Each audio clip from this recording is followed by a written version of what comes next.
Today, we're embarking on a journey through the sound of Rezz. Here's the project we'll be deconstructing.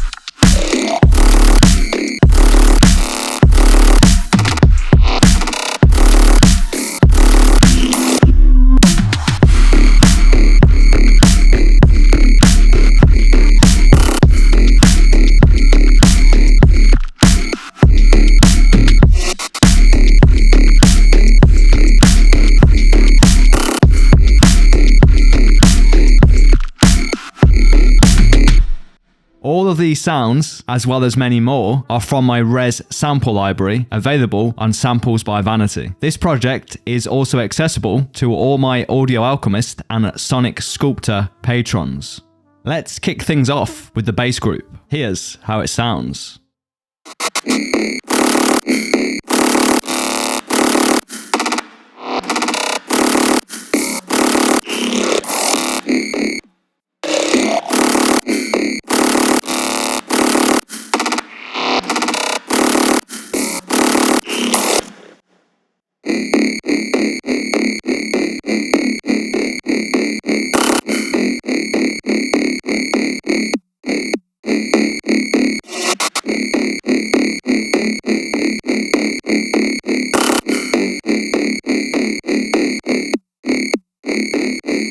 The initial 16 bars draw inspiration from tracks like Teleportal and Diluted Brains, while the latter 16 mirror the style of compositions such as Edge and Dark Age. Teleportal, co-produced with Kotek, stands out as one of Rezz's most multifaceted tracks. This makes it a great option for deconstruction, as it provides a rich insight into her diverse range of production methods. The track begins in D minor, then transitions to D major. The primary bass tone plays the two sharps in that key, C sharp 1, F sharp 1, and C sharp 2. Notably, the interval between C sharp and F sharp forms a perfect fifth, a detail you'll want to remember as we'll revisit it during the drums chapter. In homage to Teleportal, I maintained the same scale but kept the main bass in D, the root note. This was purely driven by where the bass sounded best and will depend on the sound in question. I've gone into more detail around bass arrangement for this project in a tutorial over on Patreon. What I am referring to as the main bass sound is this.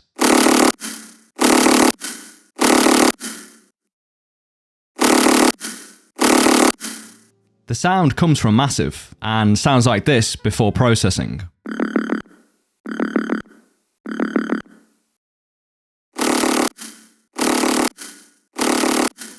As you can hear, the processing is the key factor granting the sound its aggressive tone. All of these plugins are distorting the audio to my taste, though a couple of them stand out. A substantial contributor to the top-end fizz is this erosion plugin.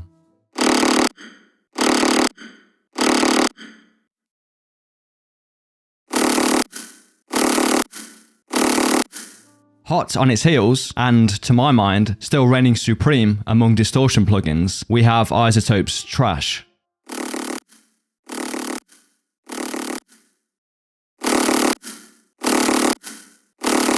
The arrangement of the bass, characterized by its 3-note followed by 2-note pattern, mirrors the bass arrangement in Teleportal. A good number of Rezz's tracks adopt a similar pattern, with tracks like Hex positioning the bass a 16th note after the kick drum to prevent a clash between the two. One of the most effective ways to ensure a seamless interplay between your kick and bass is to embed it into the composition rather than attempting to remedy it during the mixing stage. The second key bass tone is what I've dubbed the vocal bass, owing to its 4-ment tone.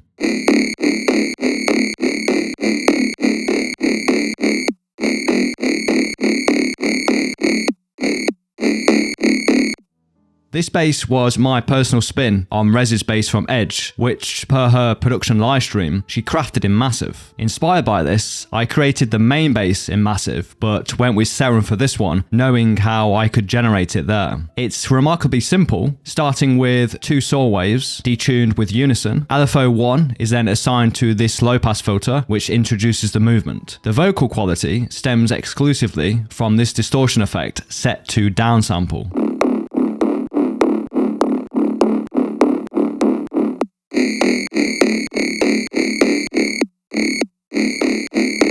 This simplicity is a shared trait among many bass tones that sound impressive. Case in point, the captivating bass tone in Teleportal was actually made in Ableton's FM synth operator. In my experience, straightforward plug-in patches paired with innovative distortion chains form the best recipe for distinctive and unique bass tones. The remaining plugins simply serve to mold the sound to my taste.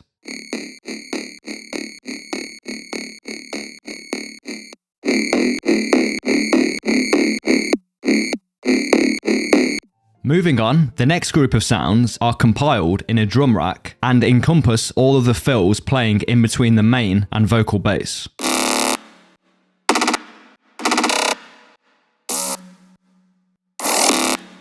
In Teleportal, between the main bass hits, Rezz and Kotek intersperse various growls, foley, and other glitch-inspired samples between the notes. Typically, these supplementary elements are positioned either just before or immediately after the bass riff, aiding in moulding the entire groove into a cohesive whole. In my initial version of this track, I used way too many of these fills, which lent to more of a 1788L sound than a Rezz vibe. I had to pare down the elements to mimic more closely Rezz's style, specifically her handling of space both creatively and rhythmically. The best strategy for maintaining a clear mix is a minimalist arrangement. If a sound isn't serving a clearly defined role, axe it. This mantra is particularly resonant in the realm of writing. When in doubt, cut it out. The same principle applies here. The only glitch sounds that made the cut are these 3.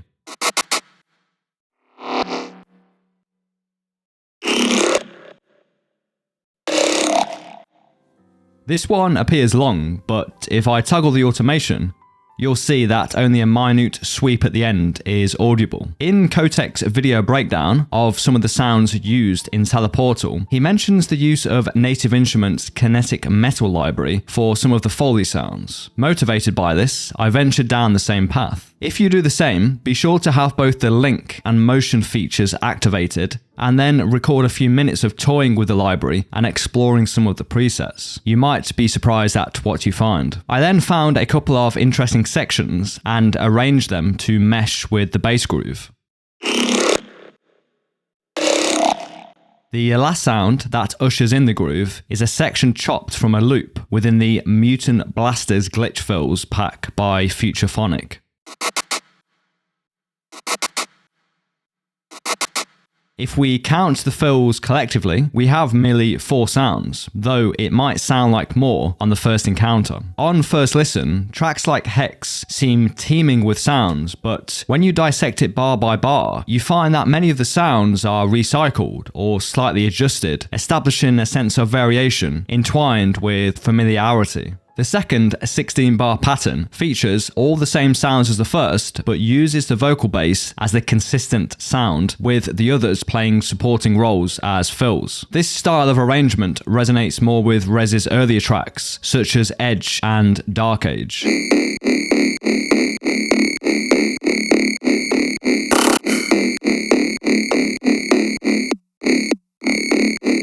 I'm employing a single reoccurring 8th note on D, interspersed with a few variations to keep things engaging. The fills are situated precisely where you'd expect them, neatly wrapping up the pattern every 2 bars.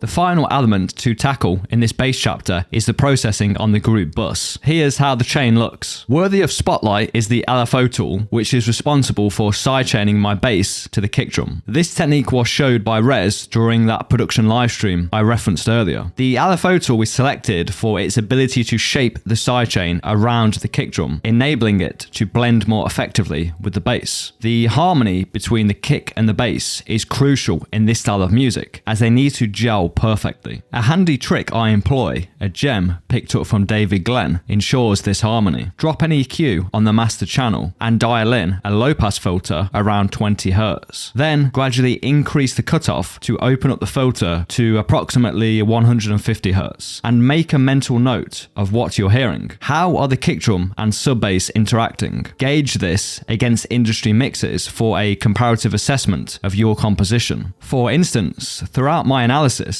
I realized that Rezz uses short, crisp kick drums coupled with a swift sidechain that momentarily ducks the bass when the kick comes into play. Contrast this style with a sustained kick that would clutter this region by overlapping the bass tone. Because of this, keeping your kicks confined to a 16th note duration is a sensible practice for a clean low end. Another observation made during this bass trick execution was that Rezz, at least in Teleportal, seems to employ a high pass filter on the mid bass around 180 Hz. I've emulated this in my project and found it greatly enhances the clarity in this area, which is where the snare's fundamental lies. After this high pass, this region allows us to stack the sub, kick, snare, and mid bass like a sandwich, with each sound occupying its own area in the frequency spectrum. Rezz noted during that same live stream that she avoids boosting sounds with an EQ, but instead is very particular about cutting away frequencies. Every channel in her mix features a Pro Q dispensing with the non-essentials. This live stream was dated 2017, but I surmise this is a habit she's retained given the crisp clarity of her mixes. Now, let's shift focus to the drums.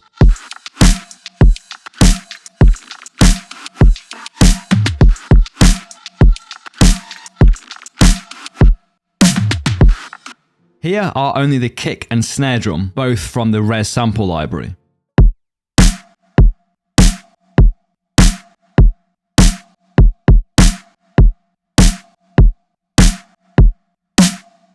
We're working with a 16th note kick drum and an 8th note snare. The kick is playing an F1 while the snare is 2 octaves higher at F3. With the bass maintaining D, this forms a third interval. Remember near the beginning of this video when I mentioned that Rezz utilized a 5th interval between these sounds in Teleportal, which is a common approach in the world of EDM. My choice for a third was purely made on how the bass sounded on different keys, but given the option, I'd recommend a 5th interval to ensure a more distinct separation between the sub bass and the kick drum. There's also a clone of the snare drum playing an octave higher, merely to add in an interesting tone over the snare.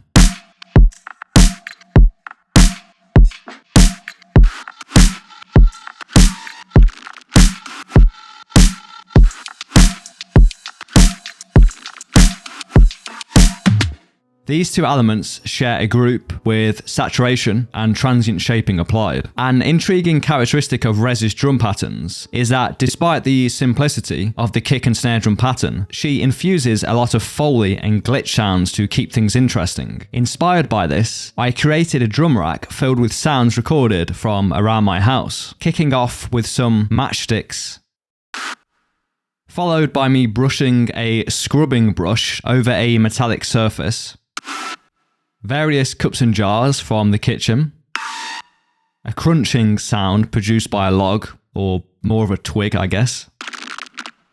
The final addition was a gas pipe that stretches over these sections.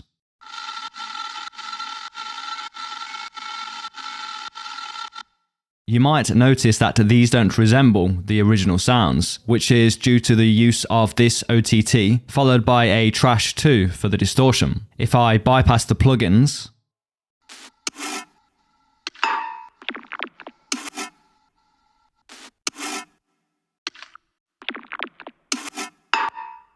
some of the sounds have also been transposed up or down as required. Here's how the full groove sounds.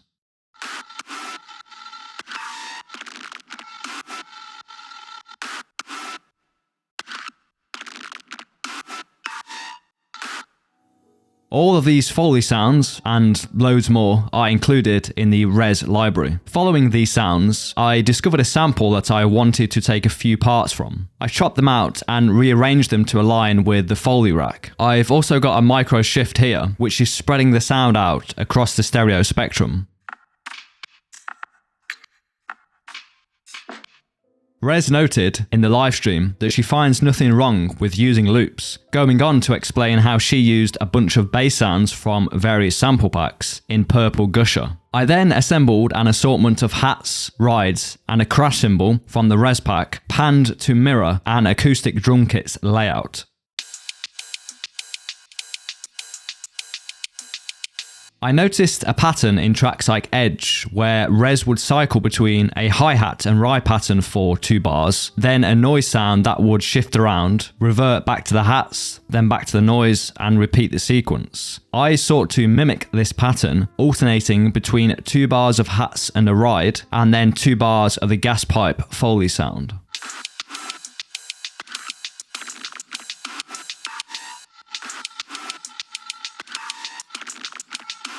Rounding off the drum elements is this tom fill that bridges certain sections. I found the original sample off, so I extracted each tom, adjusted the pitch to fit the track's key, and resequenced them such that they descend in pitch. I've also panned each hit to represent its position on a typical drum kit. Here's the original, and then the revised version. The percussion altogether sounds like so.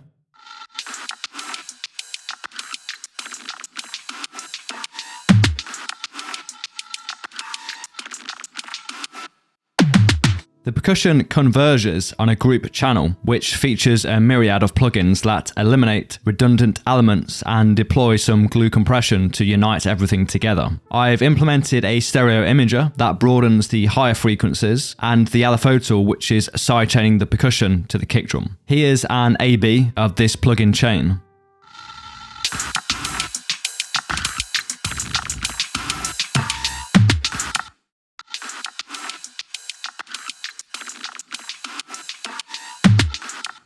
This percussion group then sits within the top level drum group. Here's an A/B of the drum bus's processing.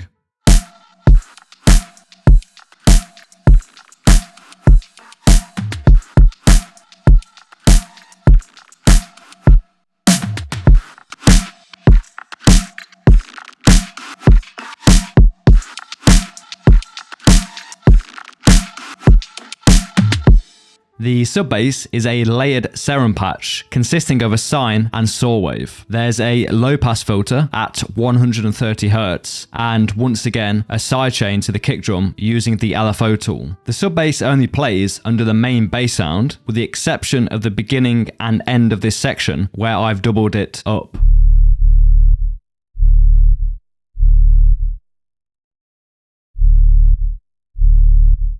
I have also created a second variation which emulates the original patch but without any release to keep the notes from overlapping. Finally, let's delve into the effects, which is a pretty sparse group. We have some risers introduced in the build-up.